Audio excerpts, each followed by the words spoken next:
Chapter 2. Stitch in Time. The sirens came too late for drama. The crime had already happened.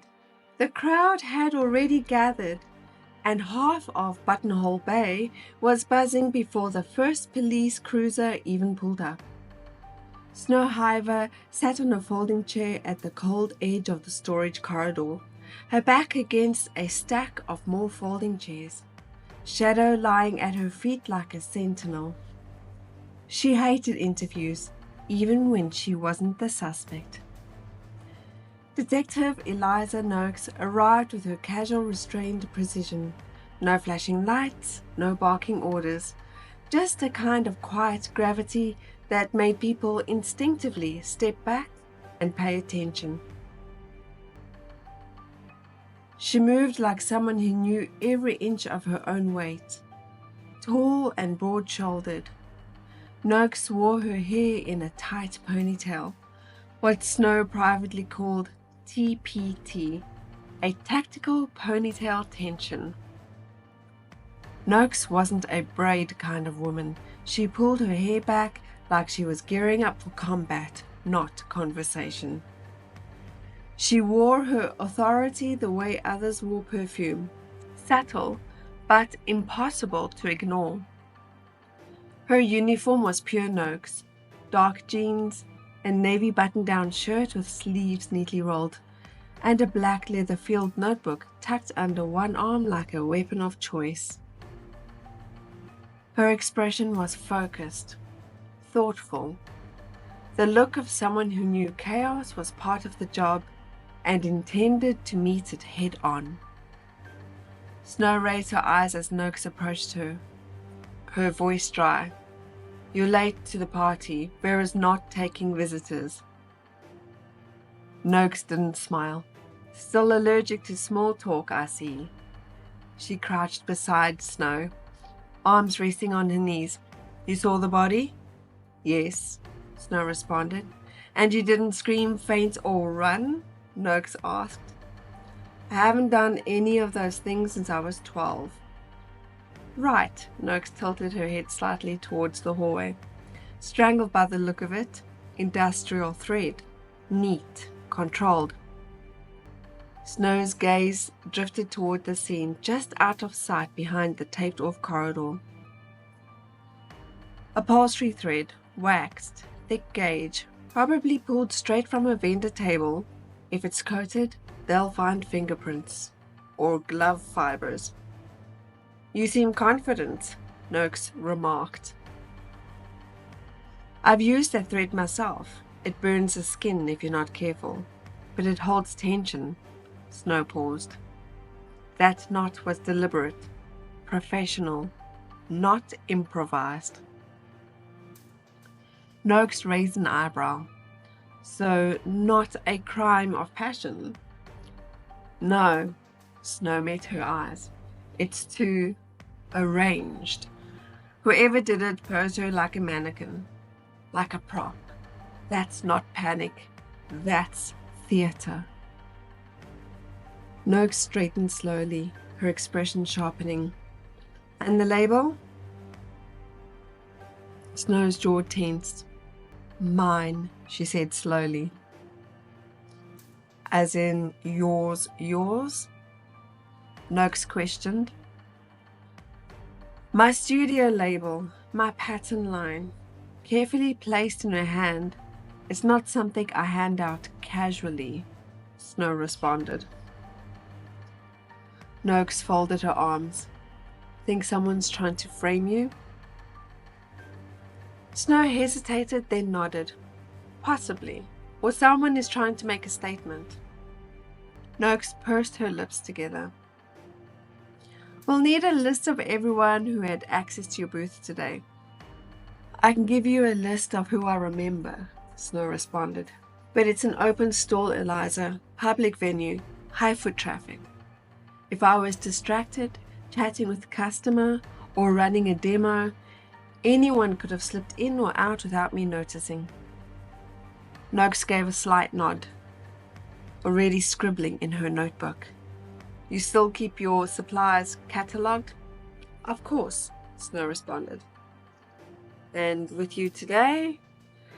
Snow reached into her shoulder bag and pulled out a small compartmentalized case, well loved, labeled, precise. She opened it with a practiced flick and pointed to a narrow gap between neatly arranged spools. Charcoal upholstery thread, thick gauge, gone. For the first time, Noakes looked momentarily unsettled. You noticed that missing in the middle of all this? Snow closed the case calmly. Old habits, she said. They don't lie. They just hibernate. Noakes gave a small nod, then extended her hand. I'll need to take that, she said quietly. Chain of evidence. And if someone really did take that thread from here, there's a chance we'll lift prints off the box. Snow looked down at the case in her hand. There was a pause, brief but real, before she handed it over. Just don't mix up my top stitching thread, she said. Noakes allowed herself the smallest smirk. Wouldn't dream of it. They stood in silence for a moment. Shadow exhaled between them, his body alert but quiet. Snow, Noakes said finally, voice low and cautious. You've kept your distance from police work for a reason. You sure you want to get pulled back into this? Not really, Snow said, her voice almost a whisper, but it seems I don't have a choice. 30 minutes later, the community hall was half cordoned off, the other half littered with curious onlookers sipping bad cappuccinos and pretending not to gossip, stealing glances towards the caution tape. Snow stood just inside the taped perimeter, arms folded, shadow pressed close to her leg. She tried not to analyze, tried to breathe, tried to let the crime scene unfold without her stepping in. Tried, but failed. The hallway outside the exhibit had gone cold, its once festive atmosphere replaced by a heavy echoing silence. Overhead fluorescent lights flickered slightly, casting long shadows across the polished floor. Vera Valen's body was staged beneath a display stand that showcased a sequined 1950s-inspired cocktail dress, one she had previewed just hours earlier. Her back rested upright against the base of the mannequin's platform, her legs extended gracefully as if posed for a fashion shoot. Her head tilted ever so slightly to the side, her platinum ponytail falling in an elegant wave across one shoulder, catching the glint of display lighting. But it was her facial expression that made Snow pause. Vera's face was frozen in surprise, lips slightly parted, eyes still open, staring at nothing. There were no real signs of a struggle, no torn clothing, no defensive wounds, just silence. Around her neck, a deep red mark encircled her throat, a strangulation line, blunt but unforgiving. Vera's right hand was carefully arranged, palm facing outward, holding a blood-speckled white fabric label, deliberately visible. Needle and Notion Studio, one of Snow's own, unmistakable from the curved calligraphy and thick woven backing. The label hadn't fallen there, it had been placed there. Fingers curled ever so slightly around it, as if Vera herself were clutching her killer's calling card. Her gloved left hand still holding a promotional flyer. From a distance, the whole scene might have looked like part of the festival setup. A glamorous woman seated beside her own display, taking a dramatic break, but up close, the details unraveled. A snapped length of charcoal thread curled just beneath Vera's wrist, taut in places, frayed in others, like it had been yanked too hard on the final pull. The weight, the sheen, the thickness, it matched the upholstery thread from Snow's own display, the one she already knew was missing. She slipped her phone out quietly, and while the crime scene techs were occupied, Snow tilted the phone's lens toward the ground. One click, another, then a shot of the hem of the dress form's fabric. When a rhinestone pin caught the light, Snow looked down. It sparkled just outside the tidy circle of attention, near Vera's heel. Snow blinked. Vera didn't use pins. Everything about her was heat-fused, glued, or digitally assembled. That pin didn't belong to her. She crouched slightly as if studying the tableau like the rest of the onlookers, and glanced at Vera's hand. Snow's heart thudded as she snapped a photo of her own label neatly placed, displayed, like the killer wanted to make sure it was seen. Snow tilted her head slowly, her stomach twisting. This wasn't just theatrical, it was strategic. Someone didn't just kill Vera Valen. Either they wanted Snow to take the fall for it, or at the very least, they wanted her attention. The lead investigator crouched beside Vera's body, tweezers in gloved hand, and carefully lifted the frail length of charcoal thread from the floor. It curled slightly, resisting the evidence bag like it had one more thing to say.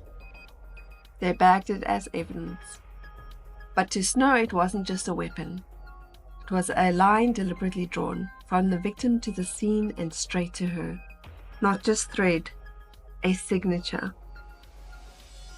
Shadow shifted beside her and looked up. He could sense it. That flicker in her body, that familiar electric weight. The part of her that had once built psychological profiles now mapped tension in thread. She stepped back, jaw tight. Snow turned, leaving the macabre corridor, and headed back to the hall. Detective Noakes had turned her attention to Meryl, who sat hunched on a folding chair beside the volunteer registration table, dabbing at her eyes with a tea towel someone had handed her. I thought she was sleeping, Meryl sobbed. It was the way she was sitting, so straight, so posed. You did the right thing calling it in, Noakes said calmly, crouched beside her like she had earlier with Snow. Can you walk me through exactly what you saw when you arrived? Snow stood a few feet away, quiet and still, watching the conversation without really listening to it. She could feel the scene behind her pressing in like a thick seam allowance. Too much material, not enough clarity. The questions were stacking up faster than answers. She looked around. No one was watching her. Shadow nudged her hand gently with his nose. She took one last look at the glimmer of police tape, the hollowed hush of the hall, and the metallic scent of antiseptic mingling faintly with sequins and dust. Then without a word, Snow turned and walked away. Out the side door, down the cracked sidewalk, past the rows of handmade bunting, fluttering as if nothing at all had happened. The sea breeze met her like a sigh. She needed space. A clean table to lay out the pieces. Whoever had done this hadn't just killed Vera. They'd stitched her into a message, and Snow suspected she was the intended audience. She stepped off the curb, shadow falling into place beside her. By the time she reached home, she already had the first pins in place, not in fabric, but in motive, in opportunity, and in questions no one else seemed to ask. Tomorrow she'd begin again, but tonight she would pour herself a glass of dry red wine, dust off the parts of herself she tried to box away, and start thinking like the woman she used to be.